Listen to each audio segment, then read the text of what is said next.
Hi friends, welcome back to stories unveiling Telugu. పునర్జన్మ లేదా reincarnation సిరీస్లో భాగంగా మనం నిజంగా జరిగిన కొన్ని రియల్ స్టోరీస్ చెప్పుకుంటున్నాం కదా. అలాంటి ఒక చిన్న పాప గురించి ఒక ఆశ్చర్యమైన విషయం ఈరోజు మీకు చెప్తాను. కేవలం 3 సంవత్సరాల వయసులోనే ఒక సిటీలోని ఇల్లు చూపించి ఇది నా ఇల్లు అని చెప్పింది. ఆమెకి ఆ రోడ్లు అన్నీ తెలుసు, అక్కడ షాప్స్ కూడా తెలుసు, ఆ ప్లేస్లోని టీ బాగుంటుంది అనే విషయం కూడా చెప్పింది. ఇంకా తాను ఎప్పుడూ నేర్చుకోని భాషలో పాటలు పాడింది, అలాగే డ్యాన్స్ కూడా చేసింది. ఇది నిజంగా తన ఊహ, లేక క్రియేటివిటీయా, లేక గత జన్మ జ్ఞాపకమా? గత జన్మలు నిజంగానే ఉన్నాయో లేదో నిజమైన కథ విని మీరే నిర్ణయించుకోండి.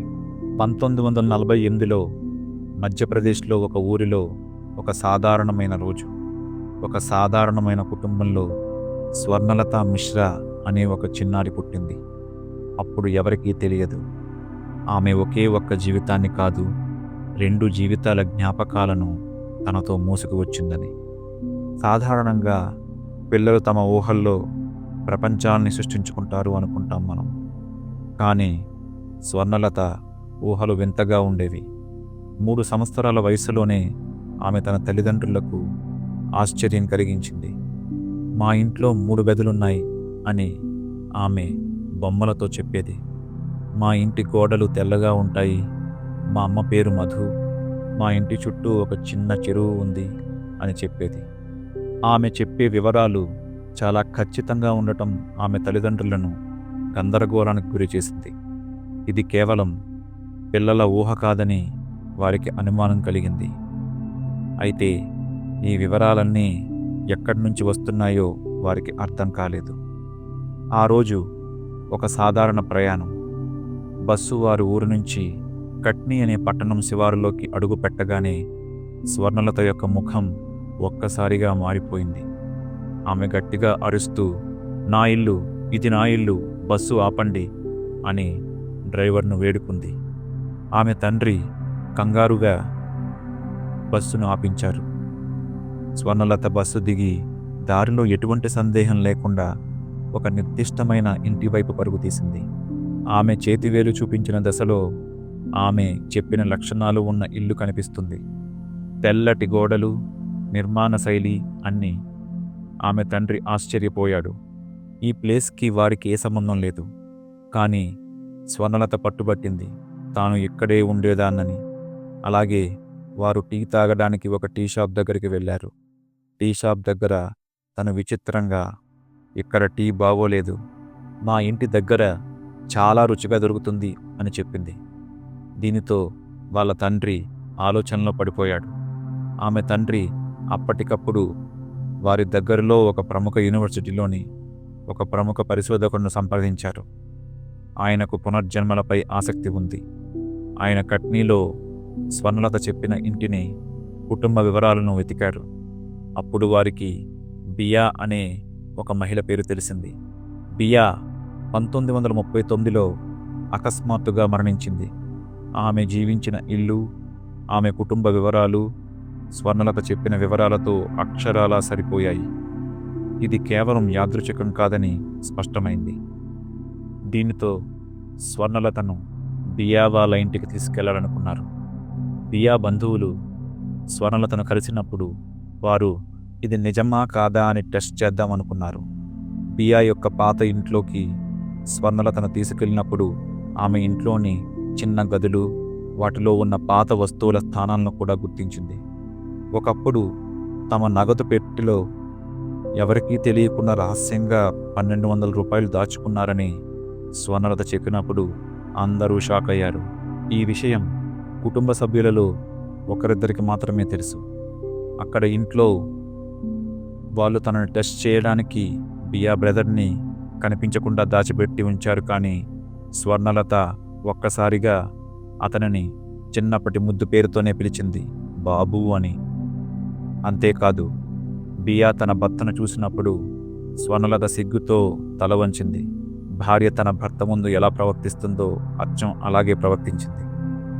ఇంకో ఇంట్రెస్టింగ్ టెస్ట్ ఏంటంటే బియా కొడుకు మురళి. అతను నేను మురళి కాదు అని యాక్ట్ చేశాడు. కానీ స్వర్ణలత ధైర్యంగా నువ్వే నా కుమారుడు మురళి అంది. అంతేకాకుండా బియా పళ్ళలో బంగారు ఫిల్లింగ్స్ ఉన్నాయని కూడా చెప్పింది.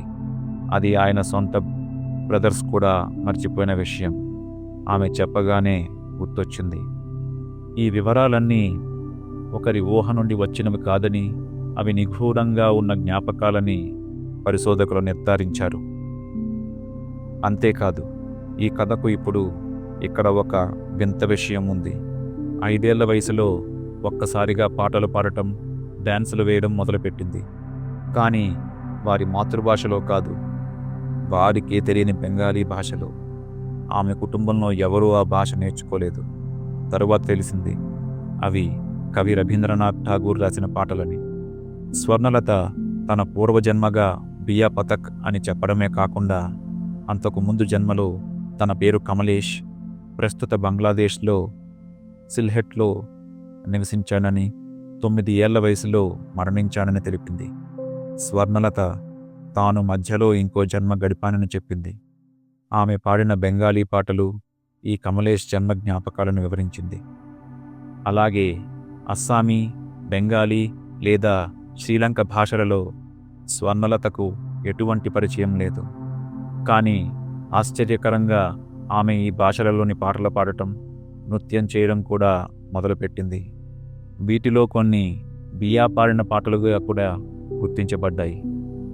ఆమె పలికిన కొన్ని పదాలు, ఆమె పాడిన కొన్ని పాటలు అస్సామీ భాషకు చెందినవిగా తెలిసాయి.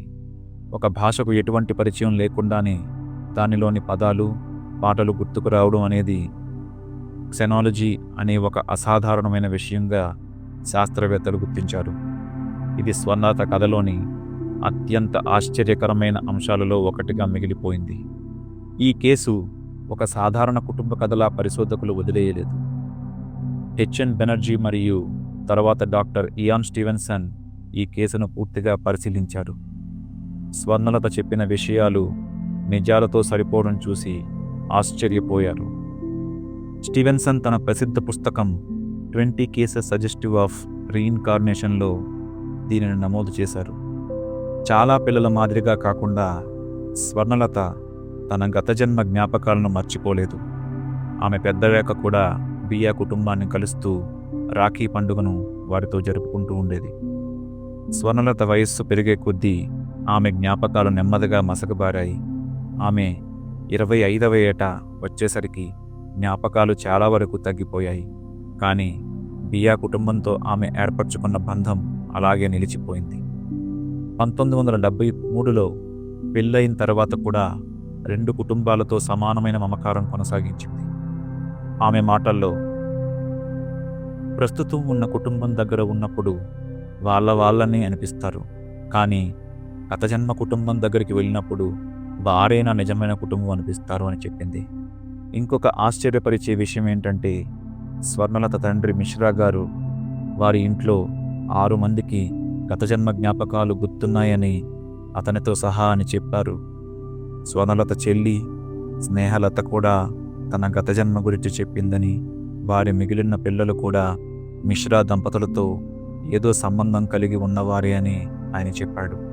అయితే అతను వీటి వల్ల విసిగిపోవడంతో వారి మాటలు వినడం మానేసి బయటకు చెప్పలేదని తెలిపారు. అయితే స్వర్ణలత కథ మనకు అనేక ప్రశ్నలు లేవనెత్తుతుంది. ఒక చిన్నారి ఎప్పుడూ కలవని కుటుంబపు రహస్యాలు ఎలా చెప్పగలిగింది? ఎప్పుడూ నేర్చుకొని భాషలో పాటలు ఎలా పాడగలిగింది? ఎందుకు ఆమె జ్ఞాపకాలు మసకబారలేదు? ఇవి కేవలం యాదృచ్ఛికాలు, కల్పన, లేక నిజంగా ఆత్మయాత్రకు నిదర్శనమా? స్వర్ణలత పునర్జన్మ కేవలం ఒక కథ మాత్రమే కాదు, ఇది శాస్త్రం, ఆధ్యాత్మికత కలిసి ఒక అద్భుతాన్ని సృష్టించిన ఉదాహరణ. మన ప్రస్తుత జీవితంలో ముగిసిపోయాయని మనం భావించే బంధాలు, జ్ఞాపకాలు, అనురాగాలు అసంపూర్ణంగానే ఉంటే అవి మరో జీవితంలో మళ్ళీ కలుసుకునే అవకాశం ఉంటుందేమోనని ఈ కథ మనకు సూచిస్తుంది. స్వర్ణలత కథ నిరూపించబడిన వాస్తవంగా నిలిచిపోయింది. ఈ రియల్ స్టోరీ మీద మీ అభిప్రాయాలు కామెంట్ చేయండి. అలాగే ఇలాంటి స్టోరీస్ మీకు నచ్చినట్లయితే లైక్, షేర్ అండ్ మా ఛానల్ స్టోరీస్ అన్వీలింగ్ తెలుగుని సబ్స్క్రైబ్ చేయండి. మరొక ఇంట్రెస్టింగ్ రియల్ స్టోరీతో మళ్ళీ కలుద్దాం. అంతవరకు సెలవు.